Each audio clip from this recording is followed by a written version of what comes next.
And we're back with more news updates. The Trump administration temporarily lifted sanctions on Russian oil shipments as the Iran war sends prices soaring. A new treasury license allows 128 million barrels of previously sanctioned Russian oil to be sold over the next 30 days. Putin remains one of the biggest beneficiaries of this war. Tel Aviv tonight after being hammered by Iran's 44th wave of True Promise 4, brutal footage, and once again Iran is not interested in handling Israel and the US an off-ramp. It'll be an off-ramp of humiliation, this reporter writes. Here's the video.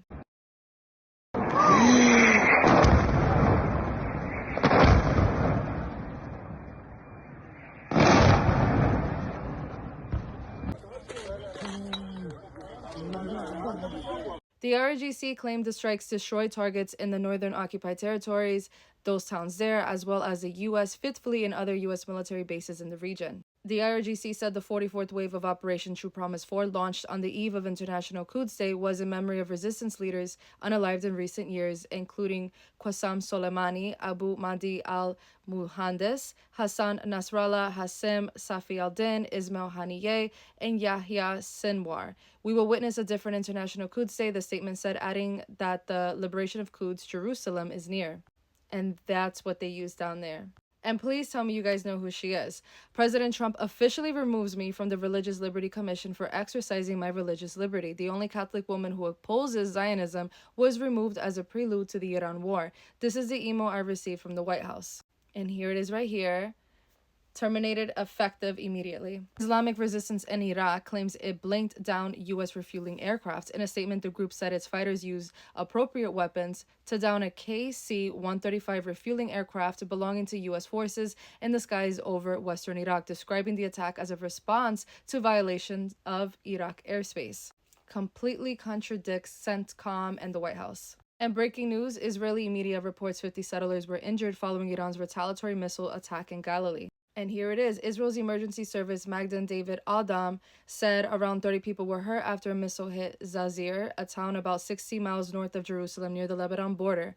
Most injuries were reported to be from shattered glass caused by the blast. Israel military said Iran launched missiles toward Israel earlier. Hezbollah said early Friday it too launched several rocket salvos toward Israel. Separately, reports of live fire across the region continued overnight. AP reported strikes in and around Tehran. Bahrain sounded sirens warning of an incoming Iranian attack, and Saudi Arabia said it intercepted 28 drones. Before this battle, we planned to launch a war in Lebanon, but the political leadership did not approve it, a senior Israeli military source cited by Israeli Channel 12. And 12 servicemen were evacuated from Saudi Arabia to Germany today after being wounded in Iranian attacks. Remember the hospital that I reported on in Ramstein? Iran claims they hit the USS Abraham Lincoln. The USS Abraham Lincoln aircraft carrier sustained severe damage following the targeting by missiles and drones, per the IRGC. And Qatar condemns Israeli attacks on southern Lebanon. Finally. And look at what the White House released. Executing our objectives with ruthless precision. So much precision, they fired at paintings. And this guy said, we will make it to the return of the Messiah, but this will not happen next Thursday. To get there, the temple must be rebuilt, which means destroying what currently stands. This is, of course, the Dome of the Rock and Al-Aqsa Mosque. Do we see what they're doing now? And mind you, no one is going to make Jesus Christ get off the throne because he's seated at the right hand of God because of this. They're ushering in the Al-Dajjal.